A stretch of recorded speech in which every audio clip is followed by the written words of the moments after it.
हकीकत है, 100% जो मैं बात कह रहा हूँ, ये जो हुआ है वो कह रहा हूँ। फौजी हूँ, झूठ नहीं बोलता, बढ़ा चढ़ा के बात नहीं करता, और किसी की बात को कहे हुए को कम नहीं करता मैं। हमने कहा कि साहब आप घोषणा कर दो, बोला राहुल गांधी जी कर सकते, मैं बोला हमें टाइम दिलवा दो। वो बोले कई बार मिलते हो आप, टाइम ले लो, तो कभी टाइम नहीं उनके पास में। 13 फरवरी को उनके घर गए, उनसे टाइम लिया, पूर्व सैनिक आपसे मिलना चाहते हैं सर। राहुल गांधी ने 14 फरवरी का नेक्स्ट डे का टाइम दे दिया सर। कुछ लोग पहुंचे भी होंगे, जवाहर भवन में पहुंचे हमारे लोग 14 तारीख को। निकलते फोन किया, राव साहब ऐसे ऐसे कितने आदमी इकट्ठे कर सकते हैं? मतलब दिल्ली में तो 100-200 कर पाएंगे, ज्यादा नहीं कर पाएंगे। मैंने कहा कि मुख्यमंत्री हरियाणा को आप फोन करो, भूपेंद्र सिंह हुड्डा को नजदीक स्टेट लगती है हमारी। बाजवा साहब थे अध्यक्ष कांग्रेस पंजाब के लोगों को बहुत कंट्रीब्यूशन था, उनको फोन करो। एनीवे 14 फरवरी को लगभग वहां 1200-1300 आदमी जवाहर भवन में थे, उनका हॉल भरा हुआ था। राहुल गांधी जी आए, उनको एक्स सर्विसेज लीग के जनरल बलबीर सिंह अध्यक्ष, शायद आपने सुना होगा, इंडियन एक्स सर्विसेज लीग, जो हिंदुस्तान की पूर्व सैनिकों की सबसे बड़ी संस्था है। 1.25 लाख उसके मेंबर्स हैं ऑल ओवर इंडिया। राष्ट्रपति, तीनों चीफ हमारे उसके पैटर्न और मुख्य पैटर्न हैं। उनसे हमने राहुल गांधी को ब्रीफ करवाया। राहुल गांधी ने वहीं कह दिया कि मीडिया मेरे नजदीक है, बट मैं आपके साथ हूं। और 17 तारीख को दोस्तों, मैं किसी की बड़ाई नहीं कर रहा हूं, पर मैं इतिहास बता रहा हूं वन पेंशन का, इसलिए जिक्र आ गया ये। 17 तारीख को पार्लियामेंट के अंदर पी चिदम्बरम जी ने, जो उस टाइम फाइनेंस मिनिस्टर थे, उन्होंने वन पेंशन अनाउंस किया। उसके ऊपर एंटनी साहब ने नेक्स्ट वीक में मीटिंग बुलाई, CGDA की, तीनों चीफ एडजुटेंट जनरल, इन सब की मीटिंग बुलाई कि हम इसको कितना जल्दी इसको इंप्लीमेंट कर सकते हैं। बहुत बारीकियां थी इसके अंदर, वो कंक्लूड नहीं कर पाए। एनीवे, सबसे बड़ी रैली हुई थी रेवाड़ी के अंदर पूर्व सैनिकों की। मैंने इससे बड़ी रैली कभी सुना नहीं। मैंने लगभग 1 लाख एक्स सर्विसमैन रेवाड़ी में 13 सितंबर 2013 को इकट्ठे हुए थे। मोदी जी की रैली थी वो, आप लोगों ने सुना होगा, टीवी पे भी देखा होगा। उस रैली के अंदर मोदी जी ने अनाउंस किया था, वन रैंक वन पेंशन देने का अनाउंस नहीं किया था। लोग इस उम्मीद से गए थे वहां कि शायद Modi ji one rank one pension पे बोलेंगे, लेकिन वो उन्होंने बोला तो ये बोला कि मैं कांग्रेस से व्हाइट सफेद पत्र लाने की मैं रिक्वेस्ट करूं, व्हाइट पेपर पुटअप करने की मैं रिक्वेस्ट करूंगा वन रैंक वन पेंशन पे, लेकिन अपनी तरफ से कोई कमिटमेंट नहीं दी। लोगों को बहुत उम्मीद थी। बीजेपी पावर में आ गई। पावर में आने के बाद में हर 2-3 हमारे पूर्व सैनिकों को आवाज उठाते रहे। 11 जून 2014 को जंतर मंतर पे एक बड़ी रैली का आयोजन किया गया, United front for ex serviceman, ये फॉर्म किया गया। संयोजक जनरल सतबीर सिंह साहब को बनाया गया इसमें। और मैं आज इस मंच के थ्रू पंजाब के एक्स सर्विसमैनों को मैं धन्यवाद करूंगा कि जितना सरदारों का, पंजाब के एक्स सर्विसमैन का इसमें कंट्रीब्यूशन रहा है। आप लोग जाते हो जंतर मंतर पे, अगर स्टेज के ऊपर कभी आपको 20 आदमी बैठे मिले, 15 सरदार थे उनमें से।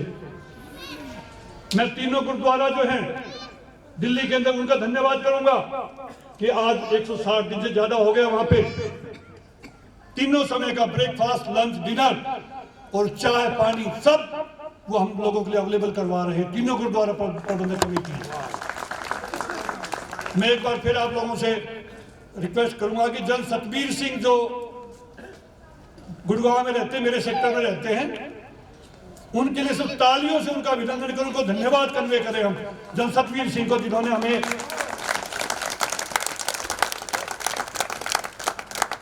उस जंतर मंतर के आयोजन को, ये उनके मिनिस्टर ने कन्फेस किया है, minister of state for defence Rao Inderjit Singh ने रेवाड़ी में प्रेस कॉन्फ्रेंस में ये कहा कि गवर्नमेंट की मंशा नहीं थी इतना जल्दी इसको अनाउंस करने की। गवर्नमेंट की मंशा थी कि बिहार के इलेक्शन के बाद में हम इसको अनाउंस करें, रेवाड़ी से ही अनाउंस करें। उनकी ये प्लानिंग थी कि मोदी जी की मीटिंग बुलाए रेवाड़ी में ही, पहली मीटिंग वही हुई थी, मोदी जी जो प्रधानमंत्री कैंडिडेट बने थे। लेकिन ये जनरल सतबीर सिंह, आप लोगों की ताकत, ने गवर्नमेंट को मजबूर कर दिया बिहार का इलेक्शन से पहले अनाउंस करने के लिए।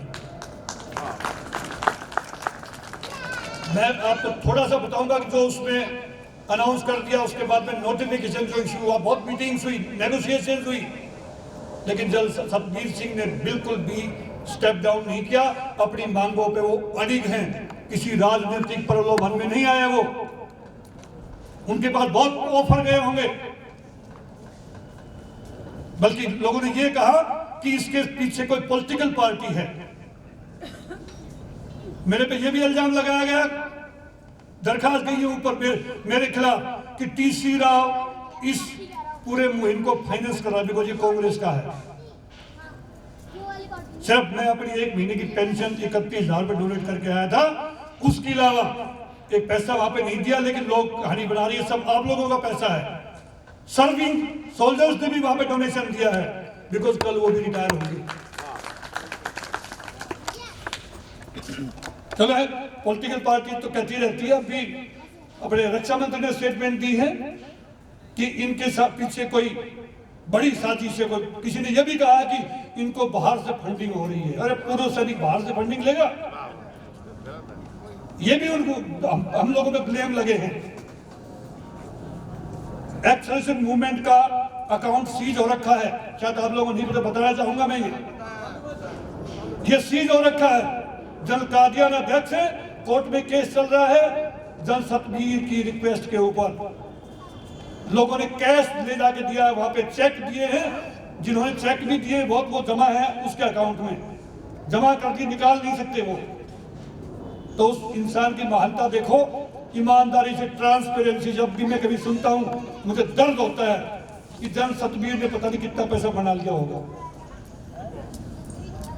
आप यकीन नहीं करोगे, एक दिन सुबह की बात है, उनके पोते का ऑपरेशन होना था।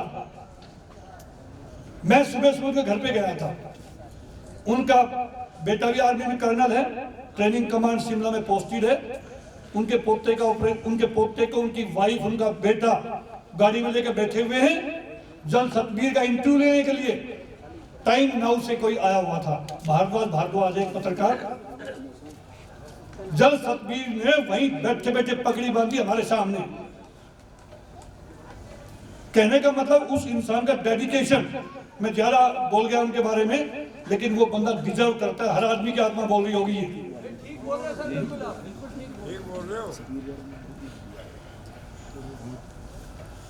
तो उन लोगों ने कोशिश की, अपना टाइम दिया, जो हम लोग सब नहीं दे पाते। जो नोटिफिकेशन आया उसके बारे में मैं 4-5 पॉइंट है जो हमारी 7 एनोमलीज जो भी रह गई है, जो हम उसके लिए आज भी जंतर मंतर बैठे हुए हैं। उनमें सबसे पहला हमारा डेट ऑफ इफेक्ट, कि इफेक्टिव कब से होनी चाहिए, कब से लागू होनी चाहिए। जो पार्लियामेंट में 17 फरवरी 2014 को जो अनाउंसमेंट हुई थी कि 1 अप्रैल 2014 से लागू होगी, वो 1 जुलाई 2014 भारत सरकार ने की है। जितना धन्यवाद हम कांग्रेस का करते हैं, उतना धन्यवाद हम बीजेपी का भी करते हैं कि कम से कम उन्होंने अनाउंसमेंट तो किया। दोनों धन्यवाद के पात्र हैं। ठीक है, विसर्जित किया है, कुछ एनोमली रह गई, उसके लिए हम लड़ रहे हैं। तो पहला तो था डेट ऑफ इफेक्ट, 1 अप्रैल 2014 से होना चाहिए था, 1 जुलाई 2014 से किया। 3 महीने का वो हम पे असर पड़ा सब पे। वो जितना कैलकुलेशन होगी बाद में, टेबल्स अभी आई नहीं है। शायद उम्मीद है कि तो टेबल्स 7-8 दिसंबर तक शायद ये अनाउंस हो जाएंगे। अभी तक हर बैंक की किसको क्या बेनिफिट होगा। दूसरा फर्क था कि मिनिमम और मैक्सिमम, हमारी डिमांड थी कि मैक्सिमम जो रैंक के ऊपर जो स्लैब होता है सैलरी का, उसके ऊपर कैलकुलेट हो हमारी पेंशन, जो पूर्व सैनिक 2006 से पहले के हैं उनकी। लेकिन इन्होंने एवरेज निकाल दिया। उस एवरेज निकालने से ही 35 से 40% का फर्क पड़ रहा है। जो हमें मिलता वो 35-40% कम मिलेगा। उसके लिए हमारी लड़ाई जारी है। जो जंतर मंतर पे आज जो इकट्ठे वो भी उसी के लिए हुए हैं कि हम मजबूती से इसको आगे बढ़ाएं।